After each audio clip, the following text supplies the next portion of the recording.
Assalamu alaikum wa rahmatullahi wa barakatuh.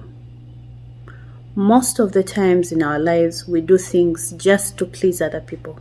For example, you dye your hair a different color just to please your husband.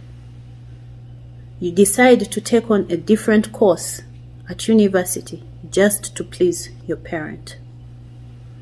These have long-term effects because what happens when this person you are meant to please or you had decided to please gets out of the picture? In marriage, as women, we mostly do things just to please our husbands. You decide to buy your mother-in-law a dress, even though you really didn't want to. You do it just to please her. Or you decide to build her a house. You decide to pay school fees for your husband's siblings. You decide to take your father-in-law to Hijjah. So many decisions, you know them better. What happens 10 years down the road, 5 years down the road, when your husband wakes up and tells you he wants a divorce? You've done all these things to please his family, just to please him. What happens?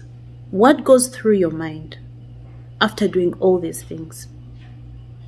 My sisters out there, dear Muslimas, all my sisters in marriage, stop doing things to please your husband, to please your husband's family. Do things that please you. When you wake up in the morning and this character is no longer in your life, it won't hurt like it will hurt when you wake up after you've paid school fees for 5 years and this man says he wants a divorce and he's leaving you. Please don't go through the trauma. Do things in marriage to please you too. Pay school fees as sadaq because it's pleasing you and your Allah. Even if you broke up with your husband, it doesn't mean you have to stop paying the school fees because you're doing it for yourself and as sadaq. Assalamu alaikum wa rahmatullahi wa barakatuh.